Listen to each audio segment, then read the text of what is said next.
레프 톨스토이의 전쟁과 평화, 아마 역사상 가장 위대한 소설이라는 말 들어보셨을 텐데요. 동시에 너무 두꺼워서 감히 시작할 엄두도 못 내는 책으로도 유명하죠. 자, 그래서 오늘은 이 어마어마한 작품이 도대체 왜 그렇게 대단한지 그 핵심을 한번 같이 파헤쳐 보려고 합니다. 일단 스케일만 들어도 입이 떡 벌어지는데요. 분량이 무려 1300페이지가 넘습니다. 그럼 등장인물은요? 이것도 장난이 아닌데요. 580명이 넘어요. 그냥 작은 마을 하나가 이 책 속에 통째로 들어있다고 보시면 됩니다.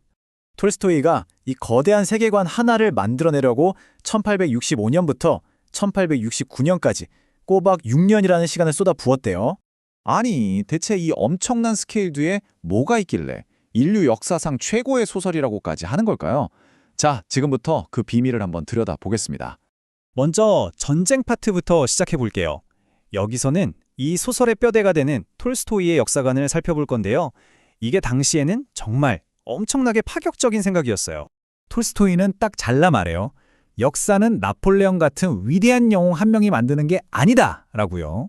오히려 이름도 없이 사라져간 수많은 평범한 사람들, 그 사람들의 작은 의지가 모이고 모여서 거대한 역사의 물결을 만들어내는 거라고 본 거죠. 자, 바로 이 슬라이드를 보시면 그 두 관점이 어떻게 다른지 확 와닿으실 거예요. 한쪽에는 내가 바로 역사다 라고 믿었던 오만한 천재 나폴레옹이 있죠. 그리고 다른 한쪽에는 거대한 역사의 흐름 앞에서는 그저 겸손해야 한다고 생각했던 러시아의 노장군 쿠투조프가 있습니다. 그리고 그 대결의 결과는 바로 이 장면이죠. 역사를 자기 마음대로 하려고 했던 한 개인의 의지가 결국 이름 없는 수많은 사람들의 저항이라는 거대한 파도 앞에서 어떻게 무너지는지를 톨스토이는 똑똑히 보여주는 겁니다. 이게 바로 톨스토이가 말하는 영웅이 아닌 사람들이 써내려가는 역사인 거죠. 근데 전쟁과 평화가 그냥 이런 거대한 역사 이야기만 했다면 이 정도로 위대한 작품이라고 불리진 않았을 거예요. 자, 이제 그 전쟁의 소용돌이 속에서 피어나는 아주 개인적이고 내밀한 이야기, 바로 평화의 세계로 들어가 보겠습니다. 이 소설은요, 정말 극과 극을 오갑니다.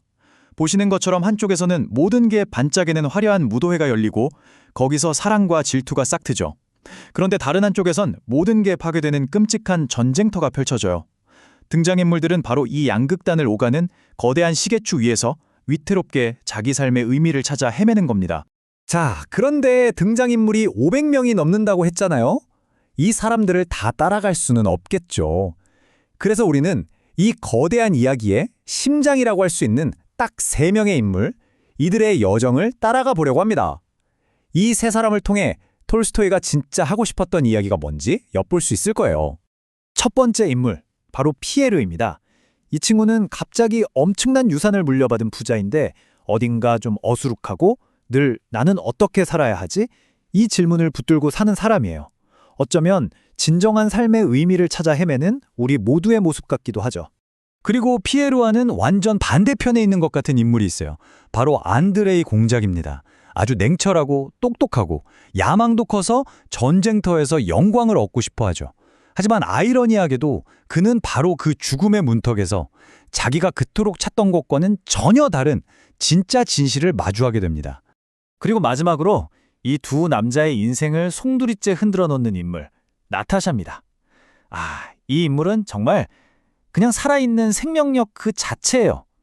뜨겁게 사랑하고 또 크게 실수하고 상처받으면서 성장해 나가는데 그 모습 자체가 이 소설의 뜨거운 심장이라고 할 수 있습니다. 자, 그럼 이제 질문이 생기죠. 이 거대한 전쟁이라는 역사랑 너무나 개인적인 평화 속의 삶, 이 둘은 도대체 어떻게 만나는 걸까요? 바로 이 지점에서 톨스토이의 진짜 천재성이 드러납니다. 톨스토이가 우리에게 보여주는 건 바로 이거예요. 나폴레옹이 쳐들어왔다는 이 거대한 역사의 사건이 결국에는 피에르라는 한 개인의 고뇌, 안드레의 깨달음, 나타샤의 눈물, 이런 아주 사적이고 내밀한 순간들로 경험된다는 거죠. 다시 말해 역사는 저기 멀리 교과서에 있는 게 아니라 바로 지금 내 삶 속에서 벌어지고 있다는 겁니다. 그래서 이 세 인물이 그 길고 긴 고통의 터널을 지나서 마침내 얻게 되는 깨달음은 뭘까요? 의외로 굉장히 단순하고 소박해요. 톨스토이는 이렇게 말하는 것 같아요. 진정한 자유는 세상을 바꾸는 게 아니라 그냥 내 삶을 받아들이는 데 있다. 고통은 피할 수 없지만 그게 바로 너를 성장시킨다. 그리고 가장 중요한 건 사랑, 가족, 이런 연결고리만이 진짜 평화를 준다. 결국 삶의 의미는 어떤 위대한 야망이 아니라 바로 지금 이 순간, 이 소박한 현재에 있다는 거죠. 아우스터리츠 전투에서 크게 다쳐서 쓰러진 안드레이가 문득 하늘을 올려다봅니다. 그리고 깨닫죠. 자기가 그토록 목숨 걸고 쫓았던 모든 영광과 명예가 저 영원하고 무한한 하늘 아래에서는 얼마나 작고 보잘것없는 것인지를요. 그러면서 이렇게 독백합니다. 저 드높고 무한한 하늘, 나는 왜 이제껏 저 하늘을 보지 못했던가? 어쩌면 톨스토이가 이 1000페이지가 넘는 이야기를 통해 우리에게 던지는 질문은 바로 이것 하나일지도 모릅니다. 여러분의 삶에서 여러분이 놓치고 있는 그 하늘은 과연 무엇인가요?